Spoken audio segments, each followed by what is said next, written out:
a dear friend, Ambassador Kelapile, President of the United Nations Economic and Social Council, and also the permanent representative of Botswana. We have a very short 10-minute window, but we are honored, Ambassador, to have you with us here. So welcome. It's good to see you. Thank you, Robin. Thank you. It's a pleasure. Yes, we very much appreciate you making the time. So first of all, Ambassador, congratulations with your recent election as President of the Economic and Social Council at the UN. That's a major achievement also for Botswana. So I thought let's have a brief dialogue and maybe for the audience. So we have here over 500 of our representatives of the business community of World Trade Centers from all around the world. There's over 300 World Trade Centers in almost 100 countries. So maybe for the learning, the education of the audience. So can you tell us what is the main mandate of the Economic and Social Council, and what are your priorities as president? Thank you very much, Robin, and I really appreciate this opportunity to be able to tell you a little bit about ECOSOC in the abbreviated form. ECOSOC is one of the 6 principal organs of the United Nations. It's a peer of the UN General Assembly, the UN Security Council, the Trusteeship Council, which is still there, of course, since there are some residual issues left, the International Court of Justice as well, and of course, the Secretariat of the United Nations. So altogether, those are called the principal organs, and you can find that information in the Charter of the United Nations. ECOSOC has, unlike the General Assembly, which has 193 member states, which is the most universal representative body, ECOSOC has 54 members, which are also drawn from the geographical regions of the UN, which are 5 of those. And I occupy one of the 13 seats, which are allocated to the African region. The mandate of ECOSOC from inception since 75 years now, it's really the main organ that focuses on development. It actually, since 2015, with the adoption of the 2030 Agenda for Sustainable Development, it is the main body that is supervising the implementation of the 2030 Agenda and the 17 development goals. It really focuses on the 3 dimensions of sustainable development, which is the economic, the social, as well as the environmental. And also in doing so, it does pay attention to the promotion of fundamental human rights and also on cultural rights. So if you break down those 3 dimensions of sustainable development, I think you can imagine how much leverage and the scope of ECOSOC's mandate is so broad that with the time you've given me, I don't think I'll be able to uncover all that in this session. But it is very timely, Ambassador, to have you here because we just had our previous speaker who's a world-renowned futurist, and yesterday the Foreign Trade Minister of Costa Rica, and both really talk about the absolute necessity for us to focus on the sustainability question. And I think the economic and social component of, we talked about the moral imperative, we talked about the well-being, focus on well-being of people, we talked about culture from a perspective, understanding what youth is really, what is driving them, and a better cultural understanding.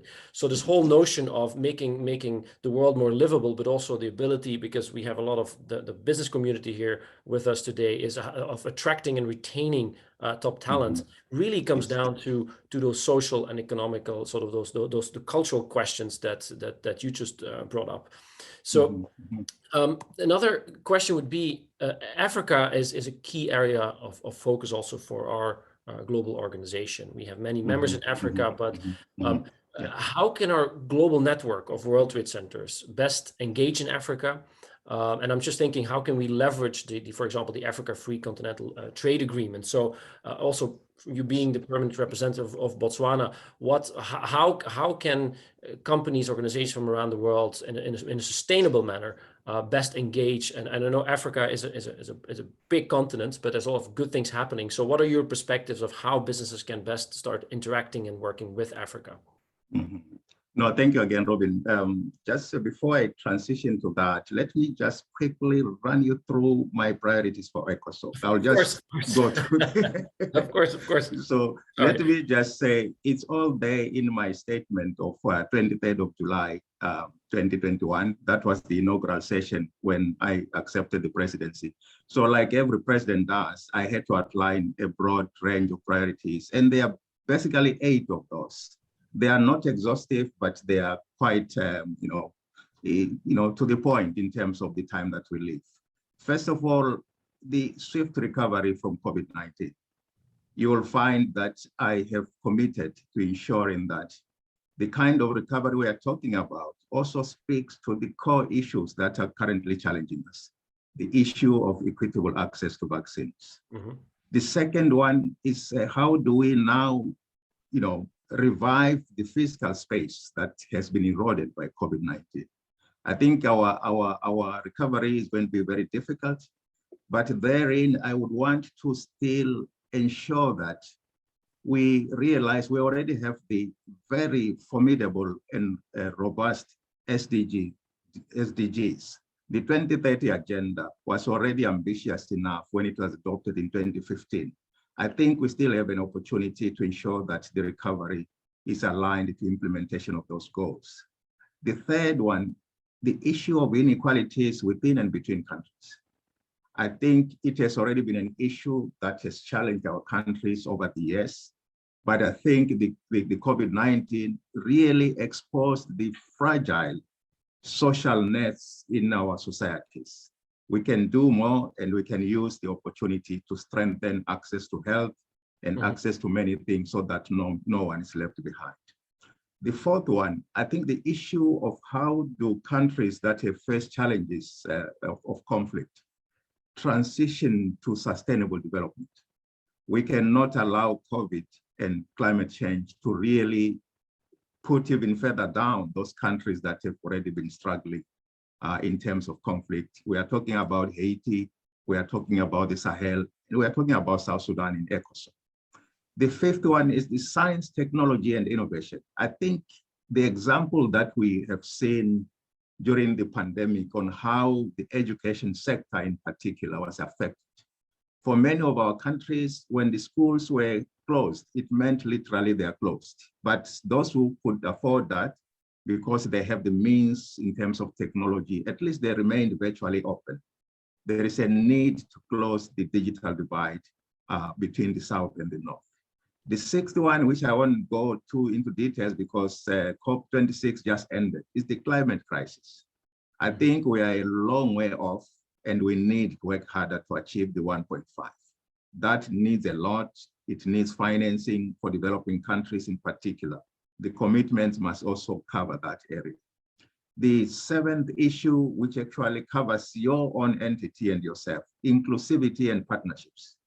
I would want to ensure that we promote partnerships so that we don't limit discussions only to intergovernmental bodies.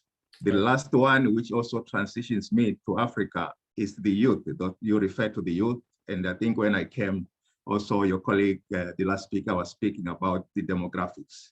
We need to ensure that the youth are involved in what we do so that they also input in all that we do. Now, coming to our Africa. When I came in, I think the speaker was talking about the demographics, as I mentioned, talking about 8 billion people globally.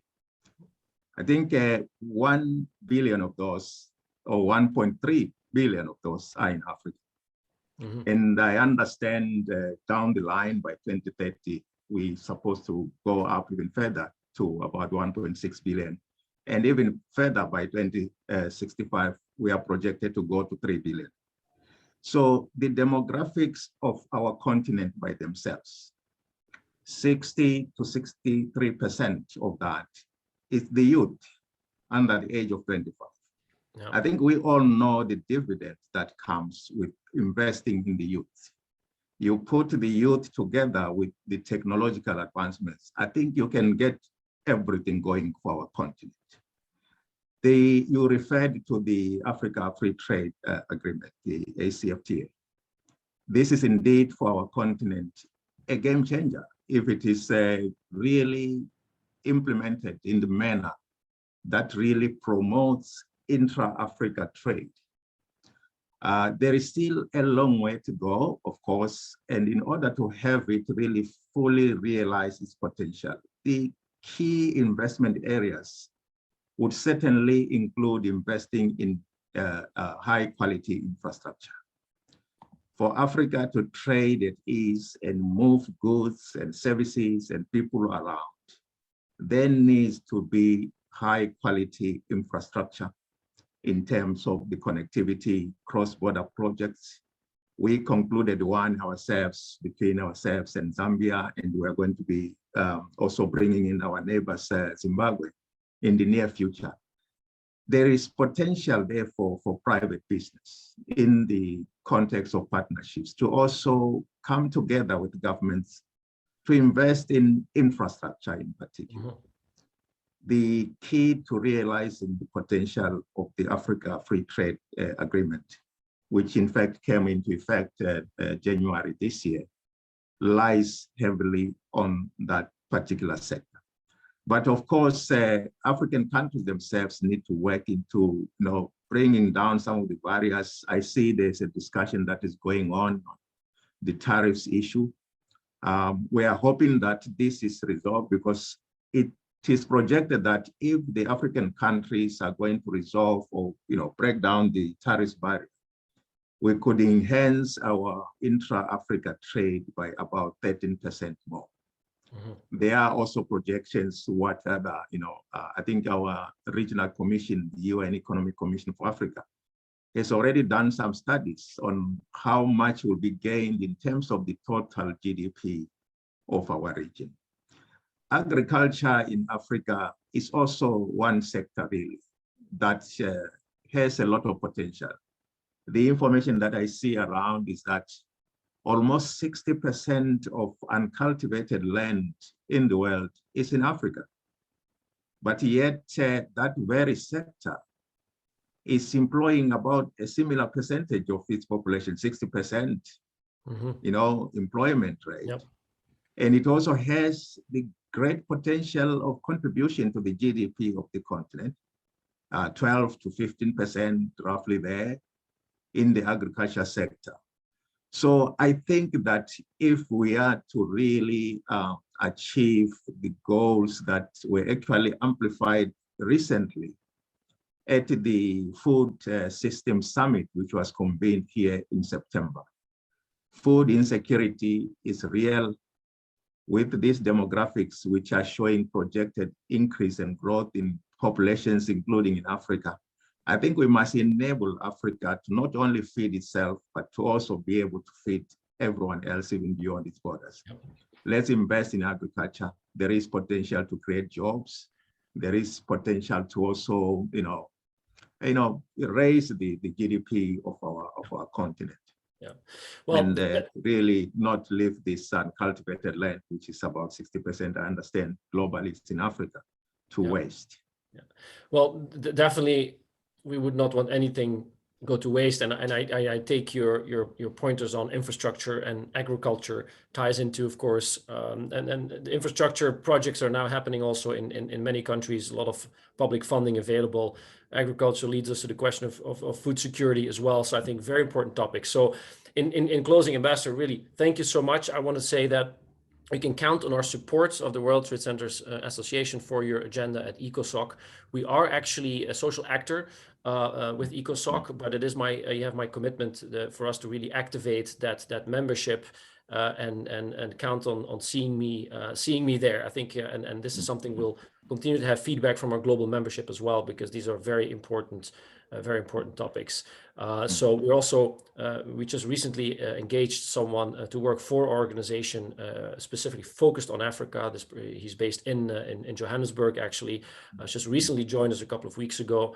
So we're very much focused also in further expanding our footprint of World Trade Centers in Africa, because these World Trade Centers are always true beehives of economic activity, plugging their local economies into our global network. So I'm sure we're gonna have an opportunity to continue this conversation. So with that, Ambassador, thank you so much, and we will see each other hopefully soon here in New York. So thank you again.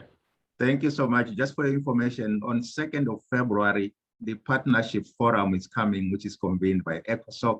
That is one which I would recommend to you and your audience.